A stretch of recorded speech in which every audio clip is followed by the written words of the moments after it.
이 자리에 오신 성도 여러분들을 사랑하고 축복합니다. 오늘은 사무엘상 13장 5절부터 15절까지의 말씀으로 사울을 위한 변명이라는 제목으로 은혜를 깨닫고자 합니다. 우리 인간은 정말 많은 실수를 저지르며 살아가는 것 같습니다. 그 실수란 그냥 넘어갈 수 있는 수준일 때도 있지만 씻을 수 없는 과오일 때도 있습니다. 그리고 이러한 과오들과 실수에 대하여 무감하게 반응하는 사람들이 있고 그것에 절대 용납해 하지 않으며 분노하는 사람들도 있습니다. 많은 사람들은 다른 이의 과오와 실수에 대해 용납하지 못하고 분노하는 것 같습니다.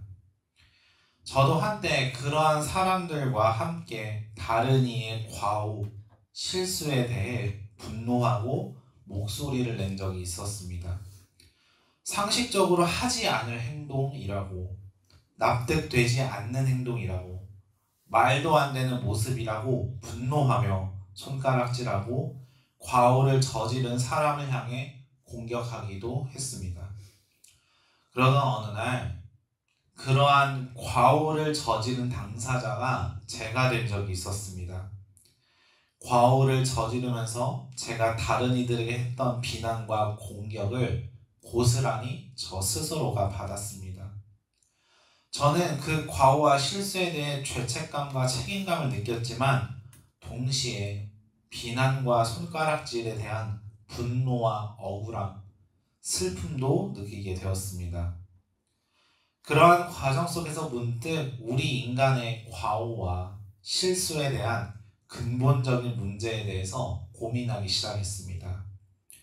우리는 타인의 실수를, 과오에 대해서 어떻게 바라보고 있는가? 내가 실수하고 씻을 수 없는 과오를 저질렀을 때 나는 무엇을 바라고 있는가? 성경은 우리에게 실수와 과오에 대해서 무엇을 이야기하고 있는가?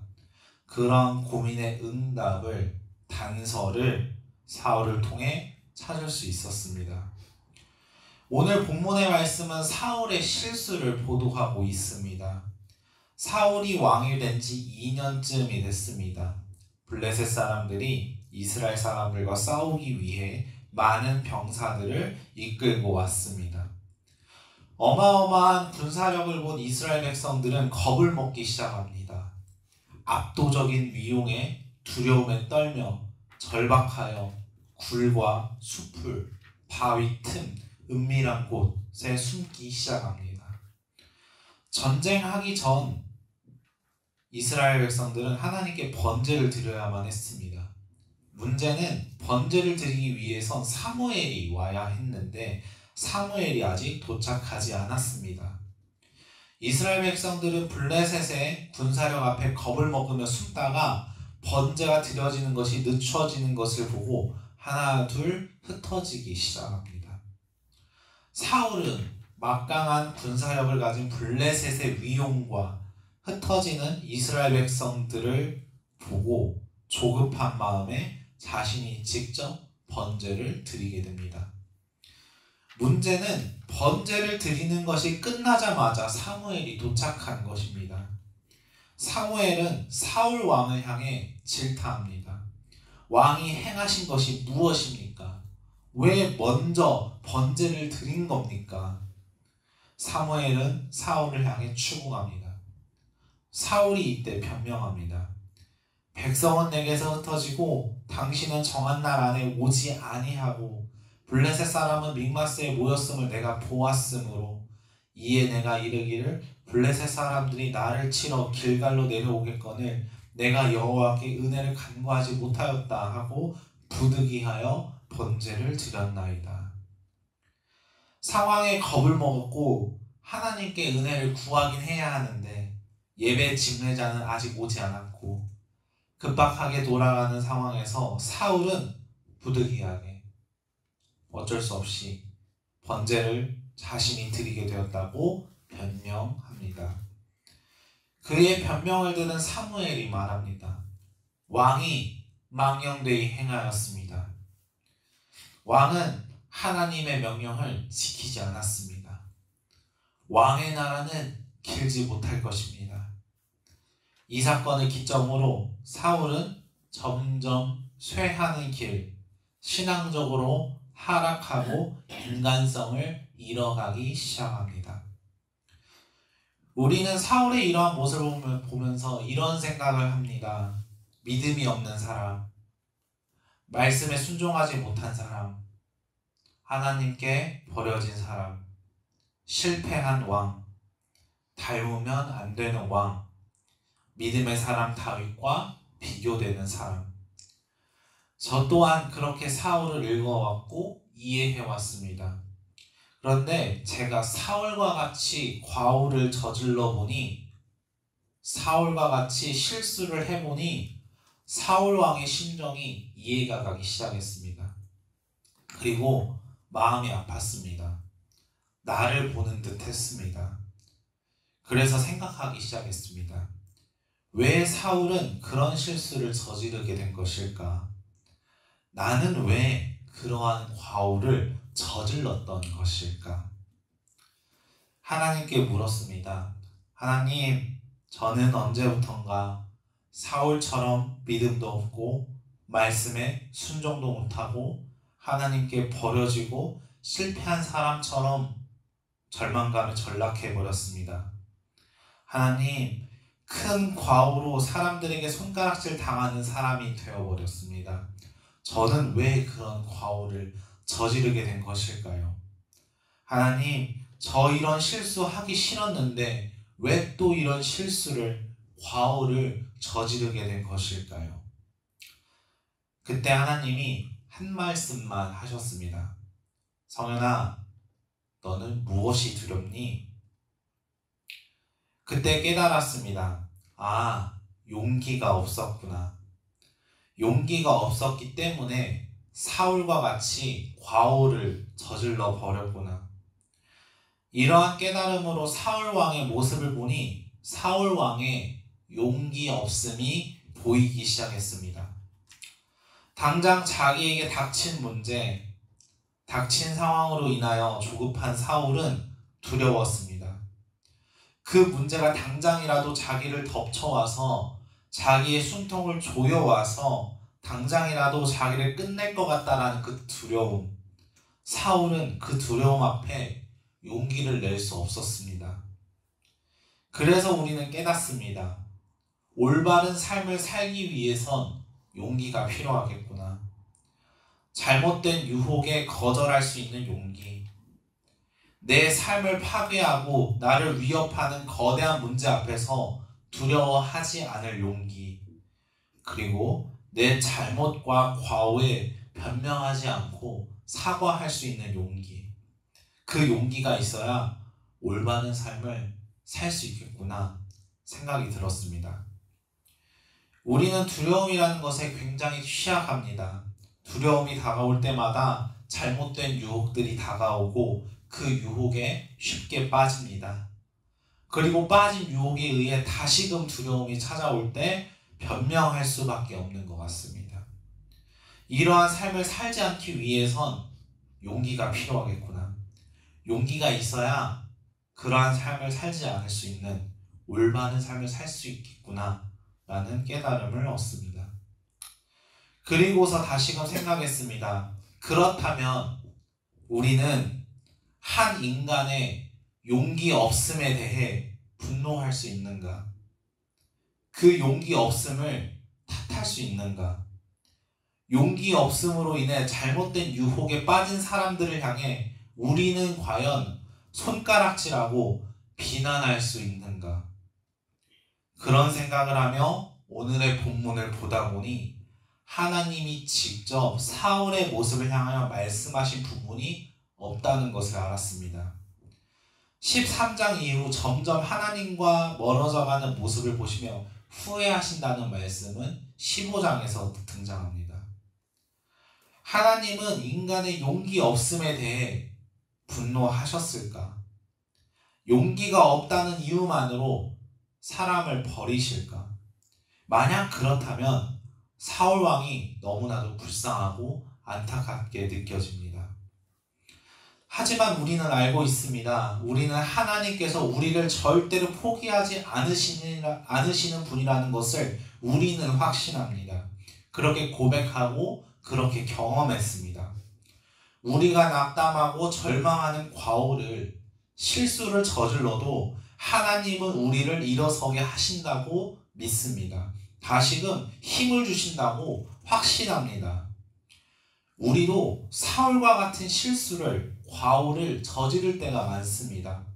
갑작스러운 문제나 상황들이 일어나서 나를 덮쳐올 적에 하나님께 묻기는커녕 급한 대로 내 생각대로 움직이곤 합니다. 우리의 용기 없음으로 잘못된 선택의 유혹을 받고 그 선택으로 인해 어려움과 고통, 죄책감에 시달리기도 합니다. 그 순간에 우리는 기도합니다. 하나님께 부르짖습니다. 나의 연약함, 나의 죄인된 모습을 하나님께 고백합니다. 우리는 용기가 없었습니다. 그래서 죄에 빠졌습니다. 우리의 용기 없음을 주님께 아릅니다. 우리는 되고 사울은 안 되는 이유가 있을까요? 사울의 용기 없음에 대하여 우리가 분노하고 매도할 여지가 있는 것인지 자꾸만 생각해 보게 됩니다. 그렇다면 우리는 묻게 되는 것 같습니다. 사울은 왜 용기가 없던 것일까? 그도 분명히 하나님을 섬기고 따르던 사람이었고 왕이라는 역할을 하나님을 위해 수행하던 사람이었는데 그의 믿음은 가짜였던 것일까? 전지전능한 하나님이 계시다고, 나와 함께 하신다고, 그분을 믿고 확신한다고 말하면서 왜 사울은 그토록 두려워했던 것일까? 그 원인에 대해서 우리가 정확히 알 수 없지만 그런 생각이 들었습니다. 현재 사울의 용기 없음을 깨우치게 하는 조력자가 없다라는 사실입니다. 쉽게 얘기하면 진실된 친구, 동역자가 없었다는 것입니다. 사울의 용기 없음에 질타하는 사람은 있어도 용기를 줄 수 있는 사람은 없었다는 것입니다. 사울이 너무나 두려운 상황 때문에 돌이킬 수 없는 과오를 범하려고 했다면, 사울이 잘못된 유혹에 거절할 수 있는 용기가 없었다면 사무엘은 그것에 대해 질책하고 비난하고 손가락질하는 것이 아니라 그 사실을 깨우쳐주고 용기를 낼 수 있도록 도와주어야 하지는 않았을까? 용기 없음에 대한 질타 대신에 위로와 격려가 필요하진 않았을까? 과오에 넘어지는 사울을 향하여 조금이라도 사랑을 베풀어야 하지는 않았을까 생각해 보게 됩니다. 사랑하는 성도 여러분, 오늘 사울의 모습을 통해 우리 자신을 돌아보기를 원합니다. 우리는 혹시 어떤 사람의 용기 없음을 두고 분노하고 있습니까? 우리는 혹시 어떤 사람의 용기 없음을 향해 비난하고 있습니까? 그의 용기 없음으로 인한 과오를 조롱하고 공격하고 있지는 않습니까? 만약 그 사람이 신앙인이라면 더더욱 그의 실수와 과오들 앞에서 우리가 해야 할 행동은 무엇인지 구체적으로 묻게 됩니다. 하나님이라면 무엇을 원하셨을까요? 그 사람의 용기 없음에 대한 질타를 원하셨을지, 그 사람에게 용기를 낼 수 있게 하는 사랑을 원하셨을지 오늘의 사울의 모습을 통해 고민해 보게 됩니다. 한때 과오를 저지른 사람을 향해 비난하고 손가락질하다가 과오를 저질러서 비난당하고 손가락질 당하는 저의 모습을 사울을 통해 바라보며 사울을 위해서 변명합니다. 많이 두렵고 혼란스러운 상황 때문에 용서받지 못할 과오를 저질러 버렸습니다.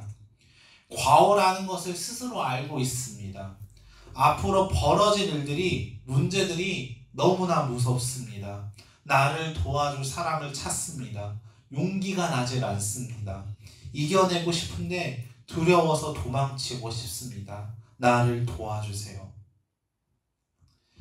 우리 가까이에 있는 사울들을 향해, 그리고 내가 사울의 위치에 있었을 때 가장 필요한 것은 용기 없음에 대한 질타가 아니라 용기를 낼 수 있게 하는 사랑일 것입니다.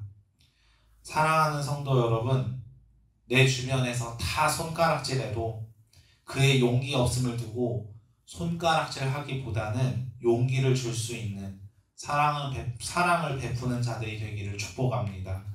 너무 큰 실수를, 과오를 저지른 사람이 느끼는 죄책감과 책임감, 그것에 책임을 묻고 공격하고 따지기보다는 그 사람의 용기 없음을 위로하고 새롭게 시작할 수 있는 힘을 공급하는 지지자가 되어주기를 축복합니다. 우리가 어떠한 허물, 죄악된 모습 속에서 용기 없음의 모습으로 다 포기하고 절망 가운데 있을 적에 예수께서 우리에게 친히 찾아오셔서 사랑의 말씀을, 응원의 말씀을, 지지의 말씀을, 치유의 말씀을 주신 것을 우리가 믿는다면 우리 곁에 있는 사울들을 예수님의 모습처럼 지켜주고 보듬어주며 사무엘서에 등장하는 사울의 최후처럼 나아가지 않도록 사랑을 베푸는 지지자가 될 수 있는, 용기를 줄 수 있는 저와 여러분이 되시기를 주님의 이름으로 축복합니다.